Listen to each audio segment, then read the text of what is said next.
కానీ ఎంపీలుగా చేసిన వ్యక్తులకు కానీ మినిస్టర్లుగా పనిచేసిన వ్యక్తులకి కానీ ఎస్పెషల్లీ గ్రామ వార్డు మెంబర్గా పనిచేసిన వ్యక్తికి కూడా ఒక సామాజిక బాధ్యత, ఒక సామాజిక స్పృహ అన్నది చాలా ఎక్కువ విలువలతో కూడిన రాజకీయాలు ఇవన్నీ కూడా ఆభరణాలుగా ఉండాల్సిన అవసరం. ఎందుకంటే ఈ మాట చెప్తున్నాను, కొన్ని కోట్ల మంది ప్రపంచంలో, మన రాష్ట్రంలో 5 కోట్ల మందికి పైగా జనాభా ఉంటే కేవలం 175 మందికే అధ్యక్ష అనే అవకాశాలు కూడా కల్పించారు ఈ రాష్ట్ర ప్రజలు. అంటే ఎంత బాధ్యతగా మనం ఉండాలి, ఎంతమందికి మనం ఇన్స్పిరేషన్ అయి ఉండాలి. మన మాట, మన నడవడిక, మన మాట తీరుతో పాటు మన బాడీ లాంగ్వేజ్ కూడా అవతల వాళ్ళకి ఒక ఇన్స్పిరేషన్లా ఉండే పరిస్థితిలో రాజకీయ నాయకులు ఉండే పరిస్థితి. అటువంటి పరిస్థితుల నుంచి ఈరోజు పరిస్థితులు ఎంతగా దిగజారిపోయాయంటే ఎస్పెషల్లీ జగన్మోహన్ రెడ్డి గారు, అదేవిధంగా వాళ్ళ పార్టీ మనుషులు కానీ వాళ్ళ పార్టీ కార్యకర్తలు కానీ చేస్తున్న వ్యవహారాలు చూస్తూ ఉంటే ఒక్కొక్కసారి రాజకీయాలు ఇంత దిగజారిపోయాయా అనిపిస్తూ ఉంటుంది. ఎందుకు ఈ మాట చెప్తున్నానంటే రాజకీయ నాయకులని అభిమానించే వాళ్ళు చాలామంది ఉంటారు. అభిమానించే వాళ్ళే కాకుండా మనల్ని మార్గదర్శకంగా తీసుకునే వాళ్ళు కూడా చాలామంది ఉంటారు. అటువంటి పరిస్థితుల్లో మన బాడీ లాంగ్వేజ్, మన మాట తీరు, మన తాలూకా బిహేవియర్ అన్నీ కూడా వాళ్ళు అసెస్ చేస్తుంటారు. అటువంటి సందర్భంలో ఈరోజు ఒక మానవత్వం లేకుండా కనీసం రాజకీయం అతని తాలూకా రాజకీయ ఉద్దేశాల ధ్యేయంగా హింసను ప్రేరేపించడమే కాకుండా హింసను చేస్తూ తిరిగి దాన్ని సమర్థించుకునే పరిస్థితులు కల్పిస్తున్నా ఉంటే ఒక్కసారి నాకు నిజంగా నేను ఒక రాజకీయ నాయకురాలుగా ఉండినందుకు కొంచెం నేను కూడా ఒక్కొక్కసారి ఇబ్బందులు పడాల్సిన అవసరం వస్తుంది. ఎందుకంటే మనం సాధారణంగా పొదిరిలోని వైసీపీ కార్యకర్తల అరాచకం చూసాం. అరాచకం చూసిన తర్వాత మళ్ళా వెంటనే రెంటపల్లి వెళ్ళాలి అనేసరికి మా డిపార్ట్మెంట్ వాళ్ళు కూడా, పోలీస్ డిపార్ట్మెంట్ వాళ్ళు కూడా చాలా క్లియర్గా నోటీస్ సర్వ్ చేశారు.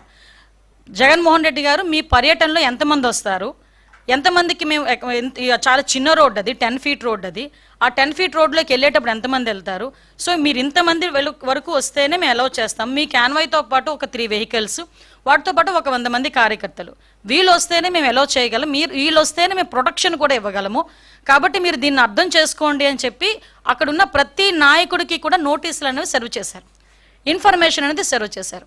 ఆఫ్ కోర్స్ అయిపోయింది. అవసరమైన అయినప్పటికీ కూడా వాళ్ళని చుట్టుపక్కల నియోజకవర్గాల నుంచి వేల కొద్దీ ఈరోజు రేపు ఇంతమంది రావాలి, అంతమంది రావాలని వాళ్ళు వాట్సాప్ గ్రూప్లో పెట్టుకున్న తర్వాత మాకున్న ఇంటెలిజెన్స్ రిపోర్ట్ ప్రకారం వీళ్ళందరూ మొబిలైజ్ చేస్తున్నారన్న సంగతి తెలిసి అతనికి Z+ సెక్యూరిటీ అయిన వ్యక్తిగా అతనికి ఇవ్వాల్సిన సెక్యూరిటీని ప్రాపర్ వేలో మేమందరం కూడా మేము ఇవ్వగలిగాం, ఇచ్చాం కూడా. ఇచ్చిన తర్వాత మనం చూస్తే ఆ జగన్మోహన్ రెడ్డి షో చేశాడు, ఒక రోడ్ షో చేశారు.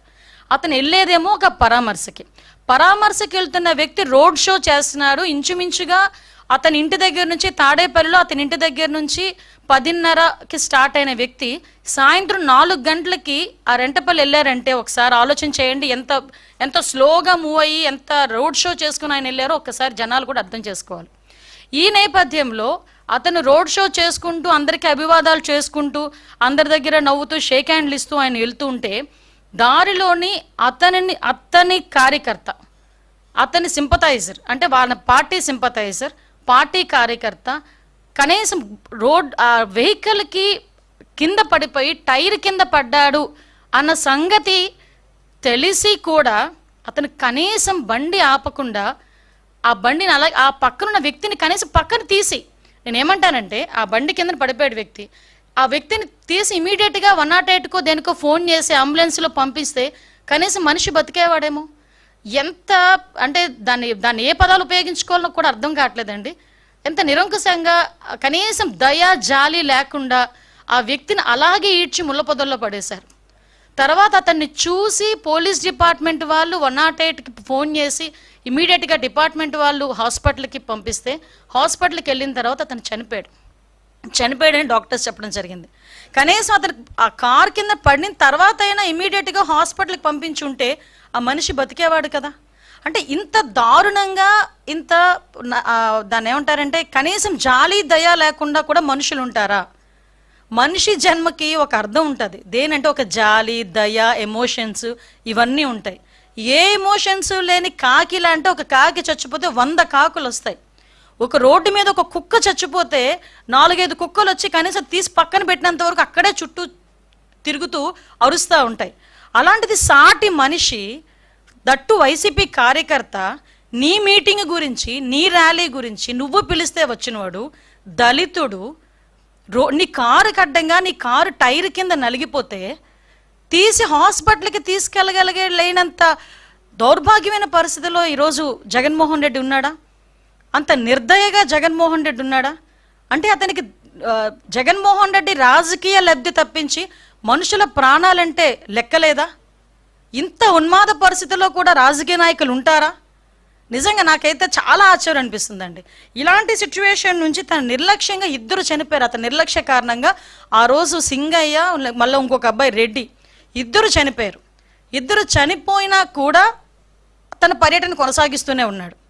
విషయం ఏంటంటే ఇందులోని మనందరం కూడా ఆలోచించాల్సింది ఏంటంటే, సంవత్సరం క్రితం బెట్టింగ్ ద్వారా డబ్బులు కోల్పోయి ఆత్మహత్య చేసుకున్న, ఇక్కడ మీరు అర్థం చేసుకోవాలి, సంవత్సరం క్రితం జూన్ 4th అతను ఆ బెట్టింగ్లో పోయి జూన్ 9వ తారీఖున ఎప్పుడో చనిపోయిన వ్యక్తి, 2024లో చనిపోయిన వ్యక్తికి సంవత్సరం తర్వాత పరామర్శ చేయటానికి ర్యాలీగా వెళ్తా ఉంటే మధ్యలో దారిలో 2 ప్రాణాలు పోతే ఆ 2 ప్రాణాల గురించి ఆలోచన చేయకుండా సంవత్సరం ముందు పోయిన ప్రాణం గురించి ఒక విగ్రహం కట్టించి ఆ విగ్రహానికి దండేయడానికి వెళ్ళాడంటే ఒక్కసారి ఆలోచించండి అతని తాలూకా నైజం ఎలాంటిదో. ఇదే సేమ్ పందాలో వాళ్ళ బాబాయ్ హత్య గురించి ఒకసారి మనం ఆలోచన చేసుకుంటే, గొడ్డలి